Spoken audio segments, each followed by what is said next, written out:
wọ́n níbi aroko tì sí òun náà ni Aafaa bọ́ sí lórí ìgbẹ́jọ́ Abdulrahman tó pa Yetunde lọ́rin. Adájọ́ ti ní wọ́n lọ sin àwọn ẹ̀yà ara Yetunde èyí tí wọ́n rí kó jọ. Ṣe ni ilé-ẹjọ́ ló tún kún fọ́fọ́ lọ́jọ́ ajé Monday ọjọ́ 12 oṣù karùn-ún ọdún 2025 tá a wà yìí nílùú Ìlọrin tí í ṣe olú ìlú ìpínlẹ̀ Kwara, látàrí pé àwọn aráàlú wọ́n fẹ́ mọ ibi tí ẹjọ́ Abdulrahman tó pa Yetunde lọ́rin, wọ́n fẹ́ mọ ibi tí ẹjọ́ náà yóò wò sí.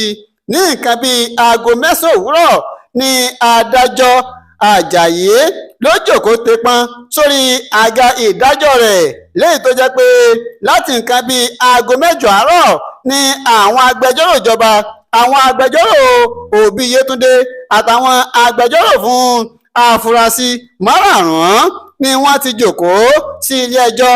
Gbogbo àwọn tó wòran gbogbo pátápátá ni wọ́n ti wà nílé ẹjọ́ tí ilé ẹjọ́ sì kún fọ́fọ́ tí wọ́n retí onídàájọ́ Àjàyí kó débẹ̀ kó dé kí ẹjọ́ kó lè máa tẹ̀síwájú.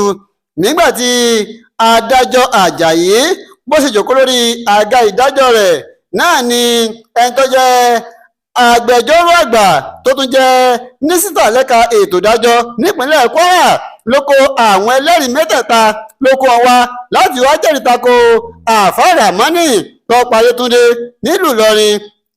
Ẹlẹ́rìí àkọ́kọ́ òun ni dókítà kan tí wọ́n ń porúkọ rẹ̀ ní Ọlálékè Fọlárànmí tó ṣe àlàyé fún ilé ẹjọ́ pé ìsìpẹ́tọ̀ ọlọ́pàá kan ló ṣe bẹ́ẹ̀ tó kó àwọn ẹ̀yà ara Yetunde ó kó wá fún òun láti ṣe àyẹ̀wò rẹ̀ bóyá àwọn ẹ̀yà ara ọ̀hún bóyá ẹ̀yà ara èèyàn ni tàbí ti ẹranko. Onígbà tóun ṣe ìwádìí òun tóun ṣe àyẹ̀wò náà fínífíní làwọn rí i pé ẹ̀yà ara tán kó wá yìí ẹ̀yà ara èèyàn ni kì í ṣe ti ẹranko rárá, tó sì fìdí ẹ̀ múlẹ̀ wípé ẹ̀yà ara Yetunde gangan náà ni wọ́n kó wá o kì í ṣe ti ẹranko. Nígbà tó ṣe ìjẹ́rìí rẹ̀ tán ní àwọn agbẹjọ́rò wọ́n ń tàkò tó béèrè sí dókítà yìí. Lára ìbéèrè tí a tó jẹ́ agbẹjọ́rò Rahman tó béèrè ni pé ṣé bí gbogbo ẹ̀rí tó sọ yìí wọ́n sọ fún ni kò sójú rẹ̀. Bákan ló tún béèrè yìí pé ó sì béèrè àwọn onírúurú ìbéèrè ní agbẹjọ́rò Rahman ló ń béèrè lọ́wọ́ dókítà yìí tóun náà sì ń dáhùn ní méje mẹ́jọ. Ẹlẹ́rìí kejì òun náà ni ọlọ́pàá kan tá a mọ̀ sí Sergeant Moses tóun náà ṣe ẹ̀kúnrẹ́rẹ́ àlàyé. Ó ní bàbá Yetunde òun ló wá sí àgọ́ ọlọ́pàá tó wà nílùú agbègbè Ọjọ́ba nílùú Ìlọrin tí wọ́n sì ní ọmọ àwọn ó di àwátì ìyẹn Yetunde Aafaa Lawal. Ó ní àwọn gba bàbá Yetunde nímọ̀ràn pé kó ṣe tracking, àwọn tíráàkì nọ́mbà Yetunde léyìí tó ṣokùnfà báwọn ṣe rí Abdulrahman tó ń gbé ní báwọn ṣe rí Abdulrahman tó jẹ́ ọmọ ìsàlẹ̀ kòtò táwọn ṣe rí mú tó sì ṣe bẹ́ẹ̀ táwọn tì mọ́ ilé tó fi di pé ó padà wá jẹ́wọ́ fáwọn.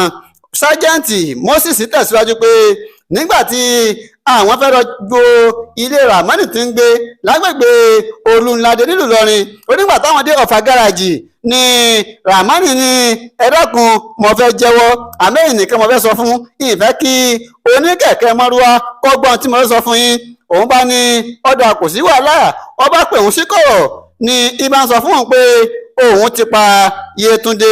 Ó ní bóyá sọ tán báyìí lòun fi àtẹ̀jíṣẹ́ kan lòun fi ránṣẹ́ sí àgọ́ ọlọ́pàá ìjọba làwọn bá padà sílé. Àwọn padà sí àgọ́ ọlọ́pàá láti lọ jẹ́ kán mọ ohun tí Rahman sọ. Ó ní nígbà tó di ọjọ́ kejì làwọn gba ìwé ẹlọ́lẹ̀ túlé rẹ̀ yẹ́bẹ́yẹ́bẹ́ làwọn lọ sí ilé Rahman. Nígbà táwọn débẹ̀ bóun ṣe kọ́kọ́ wọlé ní bóun ṣe kọ́kọ́ wọ pálọ̀ rẹ̀, àwọn rí ilẹ̀kẹ̀, àwọn rí àáké, àwọn rí ọ̀bẹ àti onírúurú nǹkan tó jẹ́ nǹkan òfin. Bákan làwọn rí tébùrù èyí tí ó fi pa Yetunde bí ẹran tí ẹ̀jẹ̀ sì ṣe bàlà bòlò lára tébùrù ọ̀hún. Àwọn rí bàtà Yetunde, àwọn rí yẹ́rìngì, àwọn ráwọn ake tó jẹ́ pé nínú ke yìí àwọn rí ọwọ́ áfúsọ̀ méjèèjì, àwọn rí nínú yàrá, àwọn rí ike tó rọ ẹ̀jẹ̀ sí àti bẹ́ẹ̀ bẹ́ẹ̀ lọ.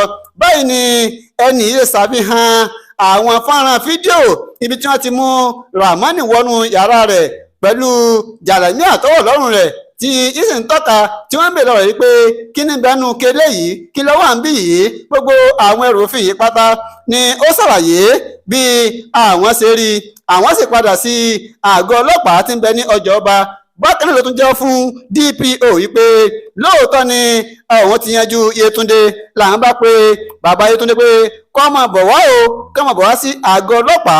Òun àti àwọn mọ̀lẹ́bí rẹ̀ nígbà tí wọ́n dé làwọn ṣe àlàyé lẹ́kùnrẹ́rẹ́. Ó ní lẹ́yìn eléyìí àwọn bẹ̀rẹ̀ pé níbo ni àwọn ẹ̀yà ara tó kù wà. Ó mú àwọn lọ sí agbègbè ibìkan ní Olúnládé níbi tó ní òun da àwọn ẹ̀yà ara tó kù sí. Ṣùgbọ́n nígbà táwọn débẹ̀ àwọn rí i pé àwọn ọba níbẹ̀ mọ́, ṣùgbọ́n àwọn bá àwọn àjọ iléeṣẹ́ tó ń rí sí ọ̀rọ̀ àyíká tí wọ́n ti gbé ilẹ̀ tí wọ́n ti lọ dànù sí agbègbè Pèké ní Okolowo. Nígbà táwọn débẹ̀ wọ́n mú àwọn lọ́bẹ̀, àwọn pé àwọn tí ń sarin wọ́n tú àtàn yẹ́bẹ́yẹ́bẹ́, wọ́n sì láǹfààní láti tún rí àwọn ẹ̀yà ara kan níbẹ̀. Wọ́n fi fọ́nrán fídíò báwọn Haúsá bí wọ́n ṣe ń tú àkìtàn tó fi ń kó ẹ̀yà ara yìí jáde, gbogbo ẹ̀ pátápátá ni wọ́n ṣe àfihàn ní ilé ẹjọ́. Nígbà tí ẹlẹ́rìí kẹta tóun náà dé, òun náà ṣàfihàn gbogbo àwọn ẹ̀rí máa jẹ́nu sóòtì ẹ̀. Wọ́n sọ fọ́nrán fídíò níbi tí wọ́n ti ń bẹ̀rẹ̀ lọ Rahman pé èrè lélẹ́yìí tí ń sọ pé apá Yetunde ni ẹsẹ̀ Yetunde ni, gbogbo ẹ̀ pátápátá ni fọ́nrán fídíò ló ṣe àfihàn rẹ̀ nílé ẹjọ́.